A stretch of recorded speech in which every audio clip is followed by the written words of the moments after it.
नमस्कार। आज आप सभी का टॉप वीडियोज इस चैनल पे मनपूर्वक स्वागत है। आज हम इस सेशन में जीन पियाजे का संज्ञानात्मक विकास का सिद्धांत देखने वाले हैं। यह चाइल्ड डेवलपमेंट एंड पेडालॉजी में अत्यंत उपयुक्त घटक है। इस घटक पे हर बार 4-5 क्वेश्चन पूछे जाते हैं। तो आज हम स्टार्ट करते हैं जीन पियाजे का संज्ञानात्मक विकास का सिद्धांत। जीन पियाजे स्विट्जरलैंड के मनोवैज्ञानिक थे। वो निवास के स्विट्जरलैंड के थे। उनका जन्म स्विट्जरलैंड में हुआ था। उनका जन्म 1896 में हुआ था। इन्होंने प्रयोग किया था वो अपने खुद के बच्चों पर किया था और ये एक्सपेरिमेंट करने के बाद संज्ञानात्मक विकास का सिद्धांत प्रस्तुत किया था। हमारे एग्जाम में इस पर क्वेश्चन आ सकता है। जीन पियाजे ने प्रयोग अपने बच्चों पर किया था। जीन पियाजे को विकासात्मक मनोविज्ञान का जनक कहा जाता है। विकासात्मक मनोविज्ञान का जनक किसे कहा जाता है? जीन पियाजे को। संज्ञानात्मक विकास के अन्य नाम है संज्ञान, ज्ञानात्मक, विकासात्मक, मानसिक विकास या अवस्था का सिद्धांत।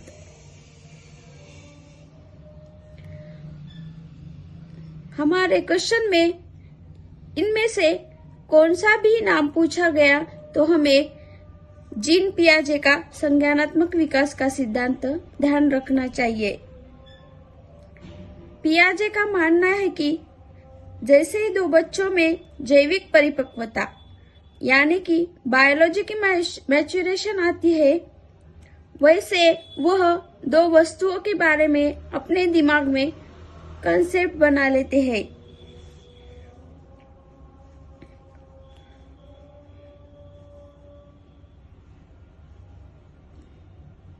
उनमें जैविक परिपक्वता आते ही दो वस्तुओं के बारे में अपने दिमाग में अवधारणा बना लेते हैं।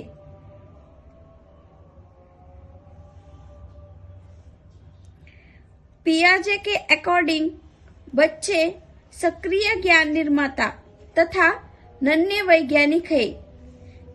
हमें एग्जाम में नन्हे वैज्ञानिक किसे कहा जाता है ये भी पूछा जा सकता है। बच्चे नन्हे वैज्ञानिक है जो संसार के बारे में अपने सिद्धांतों की रचना करते हैं। पियाजे ने छोटे बच्चे को नन्हे वैज्ञानिक कहा है। पियाजे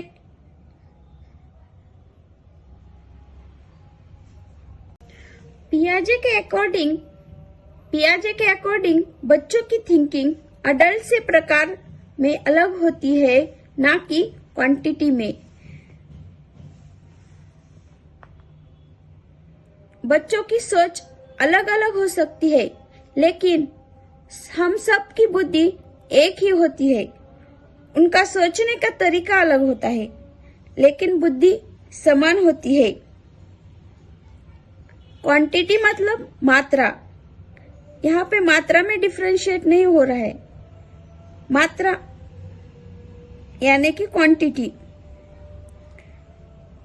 भगवान ने दिमाग सभी को एक ही दिया है, लेकिन सोचने की थिंकिंग तरीका अलग होता है। अब देखेंगे संज्ञानात्मक विकास की अवस्थाएं। जीन पियाजे की संज्ञानात्मक विकास की अवस्थाएं 4 है। हमको क्वेश्चन पूछा जा सकता है, जीन पियाजे के संज्ञानात्मक विकास की अवस्थाएं कितनी है? तो कितनी है? 4 है। प्रथम है संवेदी पेशी अवस्था, सेकेंड पूर्व संक्रियात्मक अवस्था, थर्ड है मूर्त संक्रियात्मक अवस्था, फोर्थ है औपचारिक संक्रियात्मक अवस्था। ये 4 अवस्थाएं संज्ञानात्मक विकास की अवस्थाएं है। संज्ञानात्मक विकास की अवस्थाओं में से हम प्रथमता देखेंगे संवेदी पेशीय अवस्था, यानी कि सेंसरी मोटर स्टेज। इसे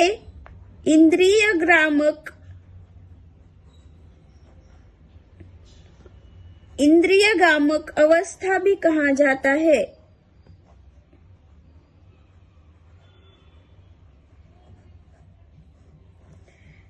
ये अवस्था जन्म के उपरांत प्रथम 2 वर्षों तक चलती है।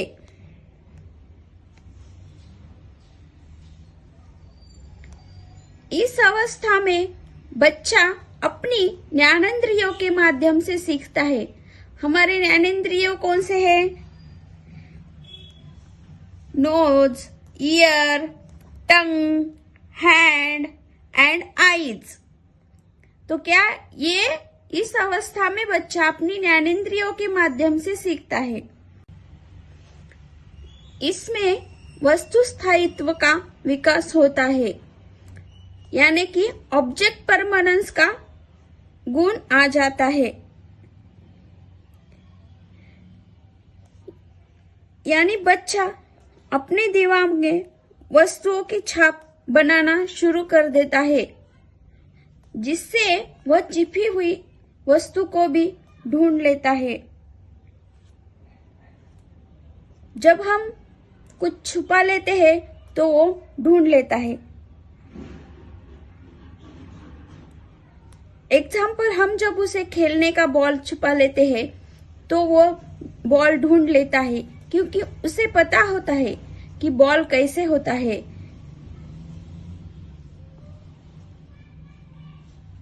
वस्तु स्थायित्व का विकास संवेदी पेशीय अवस्था में होता है। इस पर क्वेश्चन आ सकता है। अब हम देखेंगे पूर्व संक्रियात्मक अवस्था, यानी कि प्री ऑपरेशनल स्टेज। यह अवस्था लगभग 2 वर्ष की अवस्था से प्रारंभ होकर 7 वर्ष तक चलती है। ड्यूरेशन क्या है? 2 से 7 वर्ष। पूर्व क्रिया संक्रियात्मक, यानी कि यह क्रिया करने से पहले की अवस्था है। इसमें बच्चा सामने आने वाली चीजें को देख पाएगा, समझ पाएगा, लेकिन कोई क्रिया नहीं कर पाएगा।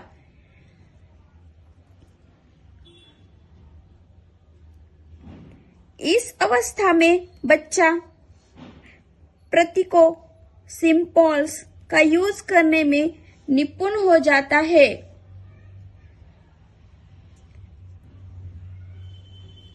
जैसे साइकिल शब्द सुनकर उसके माइंड में साइकिल की इमेज बन जाती है।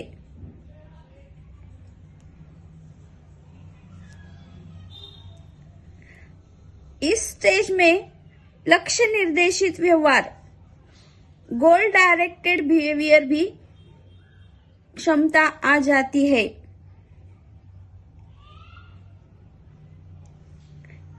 इस अवस्था में जो बच्चा होता है वो देख सकता है, लेकिन कोई कार्य नहीं कर सकता। इस पर क्वेश्चन आ सकता है। लक्ष्य निर्देशित व्यवहार यानी कि गोल डायरेक्टेड बिहेवियर बच्चे का कौन सी अवस्था में होता है? तो कौन सी अवस्था में होता है? पूर्व संक्रियात्मक अवस्था में लक्ष्य निर्देशित व्यवहार यानी कि गोल डायरेक्टेड बिहेवियर हो जाता है। इस अवस्था के अंतर्गत और पॉइंट्स आते हैं।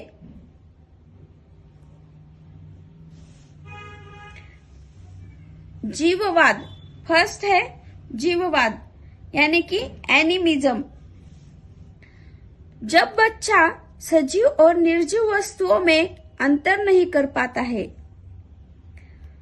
जैसे कि छोटा बच्चा होता है, जब वो गिर जाता है तो जहां पर गिर जाता है वहीं पे मारता है, यानी कि उसे पता नहीं होता कि सजीव क्या है और निर्जीव क्या है। उनमें जीववाद यानी कि वो सजीव और निर्जीव वस्तुओं में अंतर नहीं कर पाता है। नेक्स्ट है अपलटावी यानी कि इरिवर्सिबिलिटी। इसमें बच्चा वस्तुओं, संख्याओं, समस्या आदि को उलटना पलटना नहीं सीखता। जैसे कि एग्जाम्पल 2 + 3 = 5।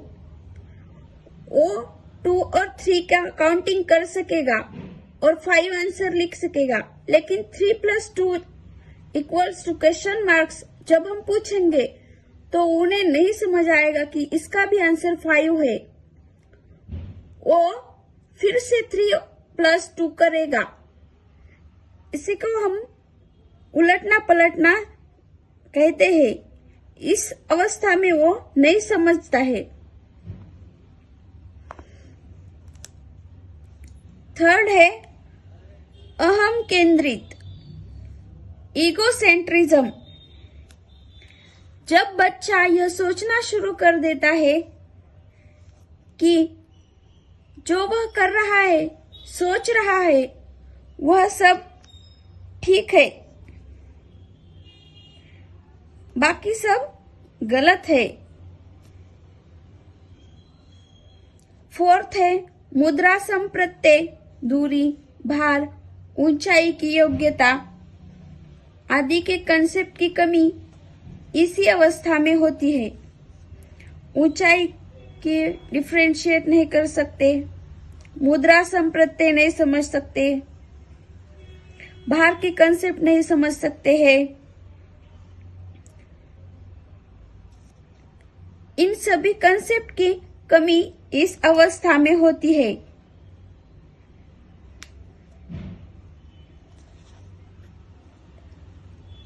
अगर हम बच्चों को 10 रुपए की नोट देते हैं और 4-5 कॉइन देते हैं, तो वो क्या चूज करते हैं? 4-5 कॉइन ही चूज करते हैं। 10 रुपए की नोट उनको एक ही लगती है, लेकिन कॉइन उन्हें ज्यादा लगते हैं। इसी तरह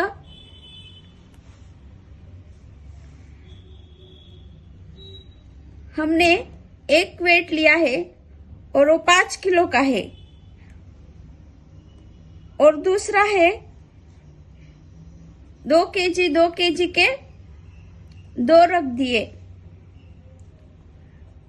तो उनको नहीं समझ आता है। फिफ्थ है केंद्रीकरण यानी कि सेंट्रेशन।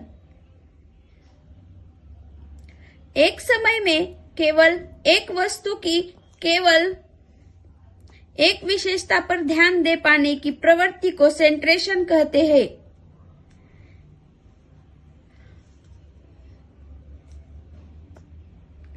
जब हम बच्चों को मोबाइल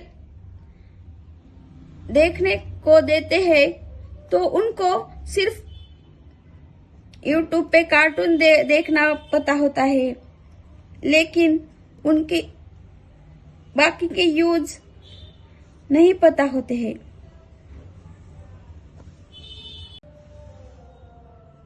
आगे देखिए संरक्षण। संरक्षण यानी कि कंजर्वेशन। संरक्षण यानी कि इस स्टेज में बच्चा साइज या शेप में डिफरेंस या उनके चेंज में उनकी अवधारणा क्लियर नहीं होती। अगर किसी वस्तु के साइज या शेप में चेंज कर दे तो उसकी क्वांटिटी पर कोई प्रभाव नहीं पड़ता, लेकिन बच्चा इसको समझ नहीं पाता। कंसीडर करो, यहाँ पर एक ग्लास है और एक दूसरा ग्लास है। इसमें भी 10 लीटर पानी है और इसमें भी 10 लीटर पानी की कैपेसिटी है। इसकी हाइट ज्यादा है तो बच्चे कहेंगे इसकी कैपेसिटी ज्यादा है, लेकिन दोनों की कैपेसिटी सेम है। यानी कि साइज हम चेंज करते हैं तो उनको क्वांटिटी नहीं समझ में आती।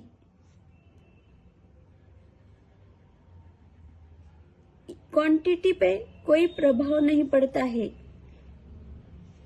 इस अवस्था में साइज या शेप में चेंज कर दे तो ये समझ में नहीं आता है। इस अवस्था में यानी कि 2 से 7 साल यानी कि पूर्व संक्रियात्मक अवस्था है।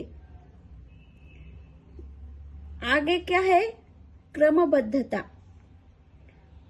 क्रमबद्धता यानी कि सीरिएशन। इसमें बच्चा वस्तुओं को उनके आकार या तथ्यों में रखना नहीं सीख पाता है। इसमें क्रमबद्धता नहीं सीख पाता। साइज के ऑब्जर्वेशन से हमें बड़ी छोटी छोटी ऐसा क्रम लगाना पड़ता है, लेकिन बड़े से छोटा करना ये क्रम बच्चों को समझ में नहीं आता। ऐसा जीन पियाजे ने इस अवस्था में प्रस्तुत किया है। इस अवस्था में बच्चों का क्रमबद्धता का विकास नहीं होता है। अब हम देखेंगे थर्ड, मूर्त संक्रियात्मक अवस्था यानी कि कॉन्क्रीट ऑपरेशनल स्टेज। यह अवस्था लगभग 7 से 11 वर्ष की आयु तक होती है। इसकी ड्यूरेशन है 7 से 11 साल। इस अवस्था में बच्चा सामने रखी हुई चीजों को देखकर ही कुछ कर सकता है या उन पर चिंतन करना शुरू कर देता है। इस अवस्था में वो मूर्त चिंतन करना सीख जाता है।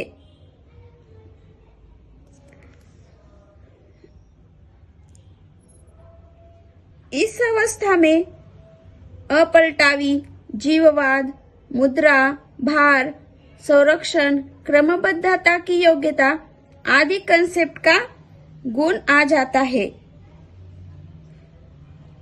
अगली वाली अवस्था में ये सब गुण नहीं थे। 7 से 11 के बीच में ये सब गुण आ जाते हैं। इन सभी गुणों का विकास हो जाता है।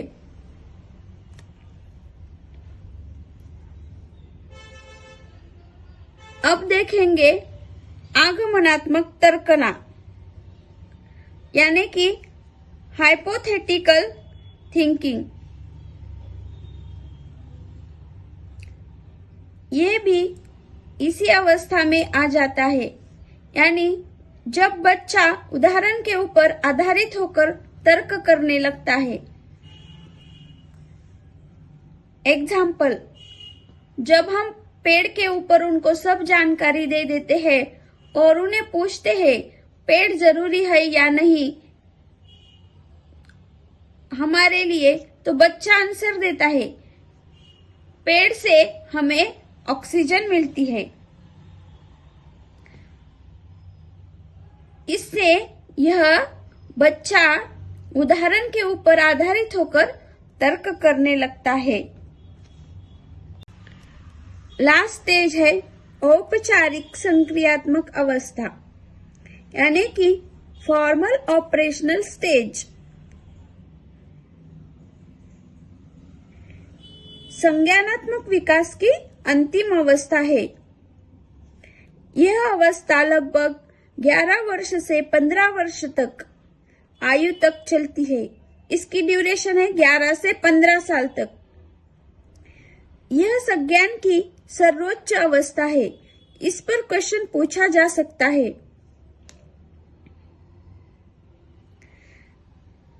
इसमें बच्चा अमूर्त चिंतन यानी कि अब्स्ट्रैक्ट थिंकिंग करने लग जाता है।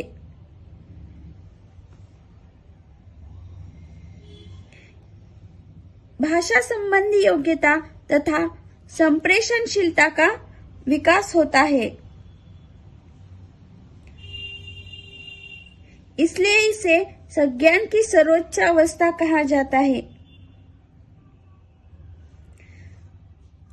अच्छी तरह से सोचने, समस्या समाधान करने एवं निर्णय लेने की क्षमता का विकास हो जाता है।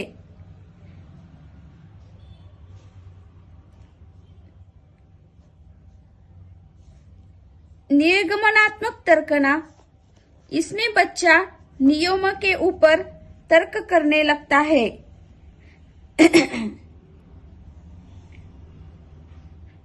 इसमें बच्चा नियम पर तर्क करने लगता है।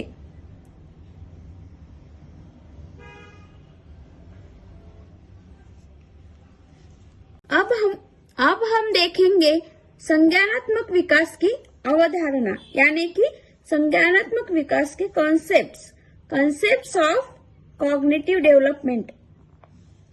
इसमें आता है फर्स्ट अनुकूलन। अनुकूलन यानी कि एडेप्टेशन।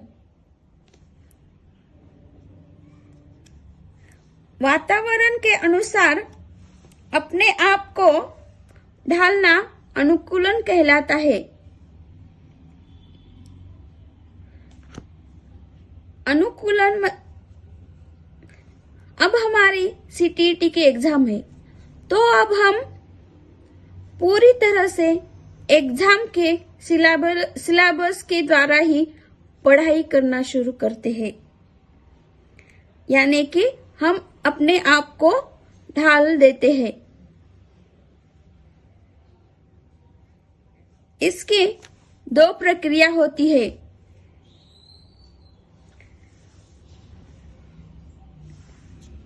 एक है आत्मसातकरण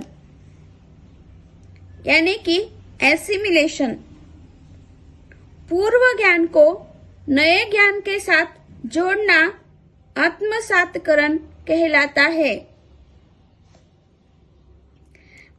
यानी कि पूर्व ज्ञान को नए ज्ञान के साथ जोड़ना। एग्जाम्पल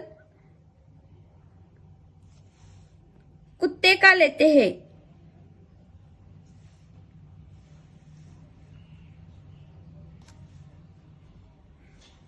बच्चों को पता होता है कि कुत्ता भौंकता है, उसके 4 पांव होते हैं।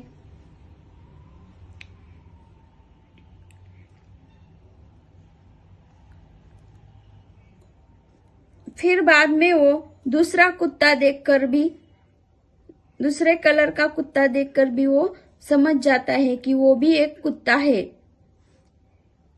यानी कि उसके भी 4 पांव है, वो भी भौंकता है, एक पूंछ है। इसी स्टेज में वो पूर्व ज्ञान को नए ज्ञान के साथ जोड़ना कहलाता है। अगली प्रक्रिया है समायोजन यानी कि अकोमोडेशन। पूर्व ज्ञान में परिवर्तन करके वातावरण के साथ तालमेल बिठाना समायोजन कहलाता है। इसमें क्या होता है, पूर्व ज्ञान में परिवर्तन करके वातावरण में तालमेल बिठाया जाता है, यानी कि अकोमोडेशन कहलाता है। सपोज पहले बच्चे को कुत्ते वाली सब बातें पता होती है। उसके 4 पैर है, वो भौंकता है, एक पूंछ है।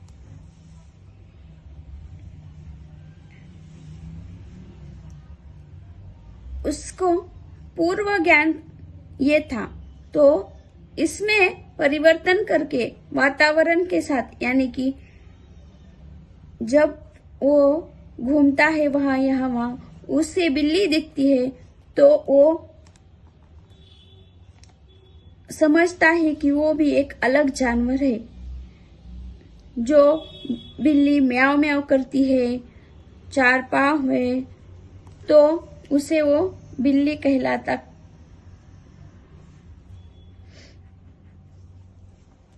इसमें पूर्व ज्ञान में परिवर्तन करके वातावरण के साथ तालमेल बिठाता है और उसे समझ में आता है कि वो कुत्ता नहीं है, ये बिल्ली है। उसे समझ में आता है 4 पैर और पूंछ वाली और भी कुछ जानवर है। अब हम देखेंगे संतुलन, साम्य धारणा। संतुलन यानी कि इक्विलिब्रिएशन। इक्विलिब्रिएशन किसे कहते हैं? जो अनुकूलन की 2 प्रक्रिया थी, आत्मसातकरण और समायोजन। आत्मसातकरण और समायोजन की प्रक्रिया के बीच संतुलन बनाए रखता है, यानी कि बैलेंस कायम रखता है, तो हम इसे संतुलन कहलाते हैं। इसके बीच आत्मसातकरण और समायोजन की प्रक्रिया के बीच संतुलन कायम रखता है। अब नेक्स्ट स्कीमा। यहाँ पर बहुत बार क्वेश्चन पूछे हैं।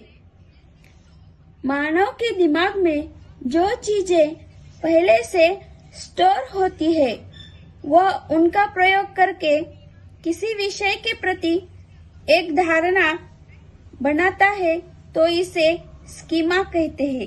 यानी कि जो भी हमारे पूर्व ज्ञान होता है, उसके ऊपर हम धारणा बनाता है।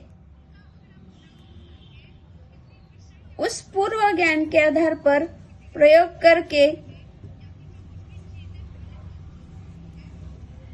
पहले से स्टोर होती है, उन पर प्रयोग करके किसी विषय के प्रति एक धारणा बनाते हैं।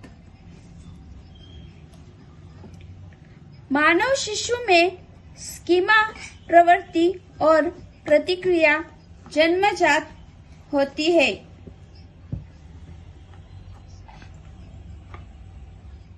जैसे ही बच्चा जन्म लेता है, तो उसमें स्कीमा वाली प्रवृत्ति और प्रतिक्रिया होती है। Next, organisation. ऑर्गेनाइज करना यानी कि संगठन कहते हैं।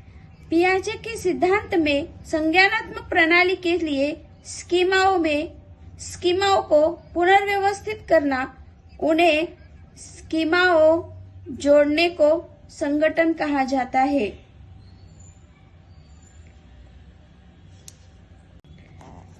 पियाजे के सिद्धांत की आलोचना, इस पर भी क्वेश्चन आया गया था।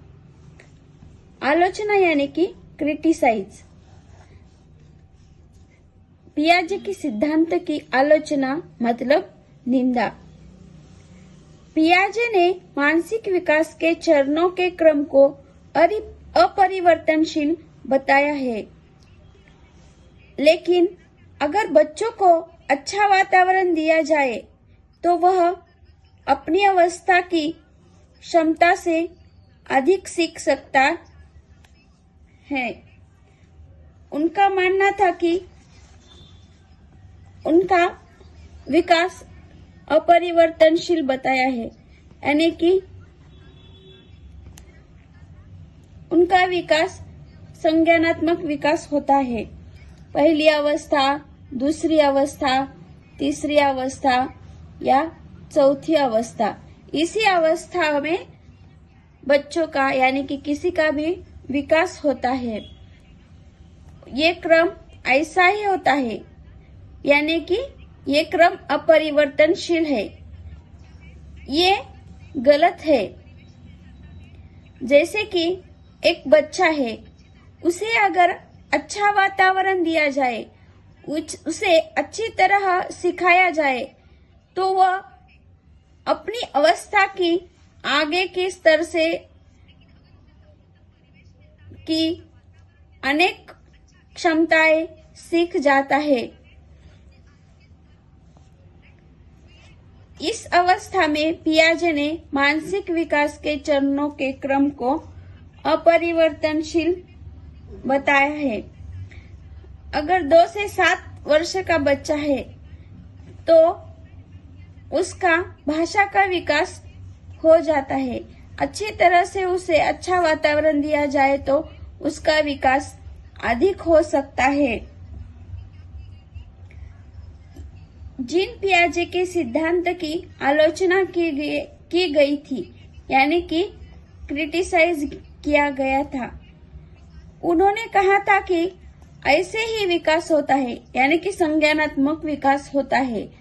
पहली स्टेज, दूसरी स्टेज, तीसरी स्टेज और 4th स्टेज में की गई थी, यानी कि क्रिटिसाइज किया गया था।